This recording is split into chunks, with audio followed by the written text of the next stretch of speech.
अस्सलामुअलैकुम, कैसे हैं आप सभी लोग। तो आज का जो हमारा टॉपिक है वो HTML फॉर्म्स के ऊपर है और ये हमारा HTML का लास्ट टॉपिक है। तो हम फॉर्म्स क्यों यूज़ करते हैं, फॉर्म्स वेबसाइट में किस लिए यूज़ करे जाते हैं, आज की वीडियो में हम ये देखेंगे। और फॉर्म को क्रिएट कैसे करते हैं, उसके अंदर काम कैसे करेंगे, ये भी देखेंगे। तो HTML फॉर्म बेसिकली है क्या, अगर हमें अपनी वेबसाइट से किसी भी यूज़र से कोई भी इंफॉर्मेशन लेनी हो खुद यूज़र की, तो हम HTML फॉर्म्स का यूज़ करते हैं। जैसे कि साइन अप फॉर्म हो गया, उसके अंदर हम यूज़र से उसका name, full first name, last name, email address, password वगैरह ये सब चीज़ें लेते हैं और ये हम फॉर्म के ज़रिए लेते हैं। इसी तरह कॉन्टैक्ट फॉर्म है, जहाँ से हम उसकी कॉन्टैक्ट डिटेल लेते हैं, वो फिल करता है। ठीक है। अब फॉर्म का जो बेसिक स्ट्रक्चर है वो हम डायरेक्ट जाके VS कोड में ही देखेंगे। ठीक है। फिर हम इनपुट टैग्स देखेंगे, इनपुट टैग्स कौन कौन से होते हैं, लेबल टैग्स कौन से होते हैं, बटन हो गए फॉर्म के। ठीक है। और सारी चीज़ें हम आज की इस वीडियो में कवर करेंगे। तो सबसे पहले तो आते हैं भाई हमारे पास व्हाट इज़ HTML फॉर्म, मैंने आपको बता दिया। उसके बाद सबसे पहले मैं एक फ़ोल्डर क्रिएट कर लेता हूँ, क्लास 5। ठीक है। मैंने फ़ोल्डर क्रिएट करा, इसको VS कोड के अंदर ओपन कर लिया है। और मैं आज यहाँ पे HTML फॉर्म्स हमारा टॉपिक है, तो मैं यहाँ पे लिखूँगा forms.html। ठीक है। यहाँ पे सबसे पहले हम अपनी बॉयलर प्लेट लगाएंगे और आज का हम टाइटल यहाँ पे लिखेंगे HTML फॉर्म। ठीक है। तो फॉर्म क्रिएट करने से पहले सबसे पहले मैं यहाँ पे एक हेडिंग डाल लेता हूँ। ठीक है। जिसके अंदर मैं यही चीज़ कॉपी कर दूँगा, HTML फॉर्म। ठीक है। उसके बाद फिर हम एक डिव लेंगे जिसकी हम क्लास रख देंगे फॉर्म। और ये क्लासेस वैसे भी आपको रखने की ज़रूरत है नहीं। ठीक है। तो यही चीज़ हम देखेंगे अभी। और फॉर्म के लिए हम सबसे पहले एक फॉर्म का कीवर्ड यूज़ करेंगे, जिससे हमारे पास ये पूरा फॉर्म आ जाएगा। ये फॉर्म का बेसिक स्ट्रक्चर आ गया, यहाँ से हम अपना फॉर्म बनाना शुरू करेंगे। ठीक है। अब देखो, ये तो मैंने आपको बता दिया, बेसिक स्ट्रक्चर ये हो गया फॉर्म का। और जो भी इनपुट फील्ड्स हम इसके अंदर डालेंगे वो हम इस टैग के अंदर ही डालेंगे। ठीक है। तो सबसे पहले हमें एक लेबल टैग पढ़ना पड़ेगा। लेबल टैग होता क्या, लेबल टैग वो होता है जो कि हमारे वेबसाइट के ऊपर इनपुट फील्ड का टाइटल शो कराता है। ठीक है। फॉर एग्जांपल मैं एक लेबल ले लेता हूँ। ठीक है। और मैं इसको कहता हूँ, ये फॉर वगैरह हटा दो, मैं इसको कहता हूँ कि भाई ये है नेम का, ये नेम का लेबल है। ठीक है। और अब मैं इसको एक इनपुट फील्ड दूंगा, इनपुट, जो कि टाइप टेक्स्ट होगी इसकी। अब जैसे ही मैं इसको रन करूँगा ना, तो होगा क्या, ये हमारे पास कि देखो हमने एक HTML फॉर्म टाइटल डाली, नेम हमने लेबल यहाँ पे शो कराया और ये उसकी फील्ड है, इनपुट फील्ड है। यहाँ पे हम अपना टेक्स्ट बंदा यानी यूज़र यहाँ पे आके अपना टेक्स्ट फिल करेगा, यानी अपना फॉर्म फिल करेगा। ठीक है। इसी तरह हम मल्टीपल ये ले लेंगे। फॉर एग्जाम्पल मैं एक लेबल लेता हूँ। ठीक है। और वो लेबल हो जाएगी मेरी ईमेल के लिए, ईमेल। और ये इसका इनपुट हो जाएगा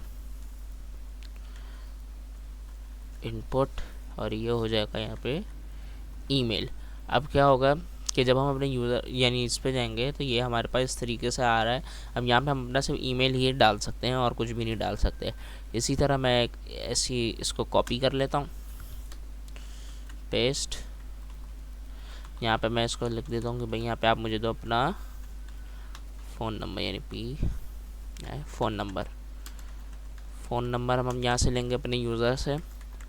और यहाँ पे मैं इसको कर दूँगी भाई आप ले लो यहाँ पे नंबर। ठीक है। तो अब जैसे ही हम यहाँ पे देखेंगे, यहाँ पे हमारे पास ये एक्सप्लोरर आ रहा है, हम CSS के ज़रिए हटा भी सकते हैं। ठीक है। तो ये चीज़ नहीं है, हम यहाँ पे अपना यूज़र आएगा पूरा यहाँ पे अपना नंबर डाल सकता है इस तरीके से। तो यहाँ पे अपना नंबर डालेगा, वो ये सब चीज़ें करेगा इसके अंदर। ठीक है। हमने एक डिव लिया था, उसके अंदर हमने फॉर्म लिया, उसके अंदर हमने पूरा बेसिक सा एक फॉर्म क्रिएट कर दिया। ठीक है, ये होता है हमारे पास फॉर्म। अब देखते हैं कि इनपुट में, यानी इनपुट क्या चीज़ है और लेबल। देखो लेबल मैंने आपको बता दी है, जो फॉर्म की जो कि जितनी भी इनपुट फील्ड है ना, उसको साइड पे जो हेडिंग है उसे हम लेबल कहते हैं बेसिकली। ठीक है, तो हम उस हेडिंग को, यानी हम हेडिंग डाल रहे हैं इनपुट की, और इनपुट के अंदर टाइप txt का मतलब है, यानी उस लेबल के अंदर जो हमने इनपुट है, उस लेबल के आगे जो उसका इनपुट है ना, उस पर हम टाइप txt लगाएंगे, यानी कि उसके अंदर सिर्फ टेक्स्ट इनपुट होगा, और टाइप ईमेल में सिर्फ ईमेल इनपुट होगा, और नंबर में सिर्फ नंबर इनपुट होगा। ठीक है, तो ये चीज़ हमारे यहाँ मैटर करती है। इसके अंदर और भी है, अगर आप देखो, मैं अगर नंबर को हटाऊँ, जैसे ही मैं कंट्रोल स्पेस दबाऊंगा तो मेरे पास HTML की सजेशन खुल जाएंगी, जिसके अंदर हमारे पास चेक बॉक्स भी है, कलर भी है, डेट भी है, टाइम भी है। अगर मैं कलर सेलेक्ट करता हूँ फॉर एग्जांपल, तो मेरे पास यहाँ पे कलर आ गया भाई। क्या आप भी अपना कलर सेलेक्ट करो, आप जो सा भी कलर सेलेक्ट कर रहे हैं। ठीक है, हम अपना कलर सेलेक्ट करते हैं, हम अपना कोड भी, कलर कोड भी यहाँ से देख सकते हैं। हमने कलर सेलेक्ट कर लिया। ठीक है, इसके अलावा अगर मुझे कलर नहीं चाहिए, मैं दोबारा से करता हूँ, मैं चाहता हूँ कि चेक बॉक्स आ जाए, तो यहाँ पे जैसे ही बॉक्स आएगा हम उस पर ऊपर टिक कर देंगे, दोबारा क्लिक करेंगे अनटिक हो जाएगा। तो ये चीज़, यहाँ पे चेक बॉक्स भी आ गई, हम चेक बॉक्स से भी डेटा फिल करा सकते हैं। अब जैसे होता है ना कि हमारे पास एक जेंडर का लेबल आती है, उसके अंदर एक होता है फीमेल, और वो उसके अंदर हम रेडियो यूज़ करते हैं, रेडियो बटन, तो वो यूज़ कर सकते हैं उसमें। हाँ, ये रहा रेडियो। अब ये रेडियो क्या काम करेगा, आपने तो सेलेक्ट कर लिया दूसरा ऑप्शन आपने सेलेक्ट कर लिया, तो ये चीज़ रेडियो करता है। ठीक है, तो हम इसके अंदर सारी फील्ड देख लेंगे। हमने टेक्स्ट देख लिया, ईमेल देख लिया, और कौन कौन से हैं, चेक बॉक्स हो गया। डेट एंड टाइम पे जाओगे तो ये आपको हमारा ही डेट एंड टाइम, यहाँ पे आपको सिर्फ लिखनी होगी कि क्या डेट है क्या टाइम है। ठीक है, आपको ये चीज़ यहाँ पे लिखनी होगी। और फिर हम डेट एंड टाइम पे जाकर सिर्फ डेट पे अगर हम क्लिक करें तो डेट क्या कराएगा हमें, यहाँ पे आपने अपनी डेट सेलेक्ट करनी, पूरा कैलेंडर हो जाएगा भाई, 1 महीना 15 तारीख 2026। तो ये चीज़ हम इजीली कर सकते हैं ये इसके ज़रिए, इनकी जो इनपुट टाइप्स है उसके ज़रिए हम पे यहाँ पे फाइल डाल सकते हैं। फॉर एग्जांपल ये फाइल है, ठीक है, no choose in file, choose file करो भाई, ये वाली ले लो या फिर ये ले लो या फिर ये ले लो। हमने ये वाली फ़ाइल को यहाँ पे ओपन करा दिया। ठीक है, तो ये क्या हुआ, अब ये फ़ाइल यहाँ पे मेरी सेलेक्ट हो गई है। ठीक है, हम यहाँ से आप अपनी फ़ाइल भी चूज़ कर सकते हो कि भाई आपने ये, फॉर एग्जाम्पल मैंने डाउनलोड्स की फ़ाइल डाली, उसके अंदर रीडमी की एक फ़ाइल है, वो मैंने यहाँ पे ओपन कर दी। ये हमारे पास टेक्स्ट भी आ गया, readme.txt, ये भी आ गया हमारे पास। तो हम यहाँ से अपनी फ़ाइल भी सेलेक्ट करा सकते हैं। और यहाँ पे हम अपना बटन हो गया, इमेजेस भी हम सेलेक्ट कर सकते हैं, मंथ भी सेलेक्ट कर सकते हैं, पासवर्ड भी डाल सकते हैं। जैसे पासवर्ड है, मैंने पासवर्ड करा, तो अब क्या होगा कि यहाँ पे मैं जैसे ही कुछ भी लिखूँगा ना, वो डॉट्स की फॉर्म में आ जाएगा। ठीक है, नहीं हम पासवर्ड डाल रहे हैं। तो ये चीज़ हम अपनी वेबसाइट में इजीली करा सकते हैं बाय यूजिंग HTML फॉर्म्स। ठीक है, तो अब देखें हमारा नेक्स्ट क्या है, बटन। अब हमें किसी भी फॉर्म को सबमिट करने के लिए उसका आगे एक बटन चाहिए होता है। ठीक है,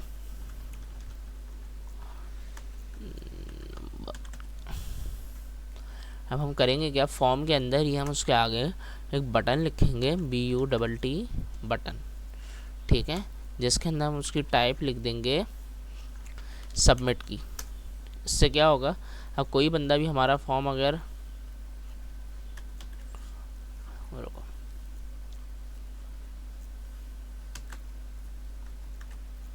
हमने बटन थोड़ा बाहर जाके फेंक दिया। अच्छा, हमने कुछ लिखा नहीं है अंदर। मैं यहाँ पे बोलता हूँ कि भाई इसको हमने सबमिट कराना है, तो ये बटन हमारा कुछ इस तरीके से शो होगा। मैं दोबारा ज़रा इसको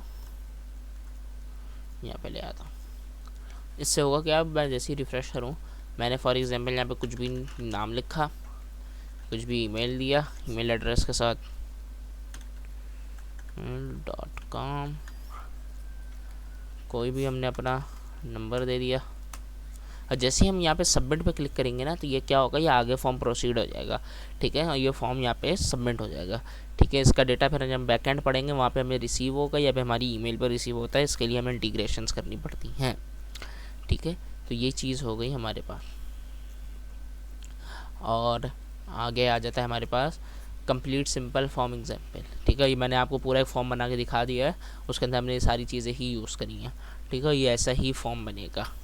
अब स्टूडेंट, अच्छा आप लोगों का जो होमवर्क है वो ये है कि आपने एक फॉर्म बनाना है जिसके अंदर name, email, password, submit button और हेडिंग और लेबल का आपने यूज़ करना है। ऑप्शनल है आपके पास, आप फ़ोन नंबर ऐड कर दो या फिर आप उसके अंदर उसके अंदर आप डेट वाला जो है ना ऑप्शन वो सेलेक्ट कर दो, डेट सिलेक्शन, ठीक है, या तो आप वो कर लो। ठीक है, तो नेक्स्ट वीक से हम अपना CSS शुरू कर रहे हैं और उसका इंट्रोडक्शन होगा, और फिर हम अपनी CSS को ख़त्म करके फिर जावास्क्रिप्ट शुरू करेंगे। ठीक है, तो आज के लिए इतना ही, मिलते हैं नेक्स्ट वीडियो में, तब तक के लिए अल्लाह हाफिज़।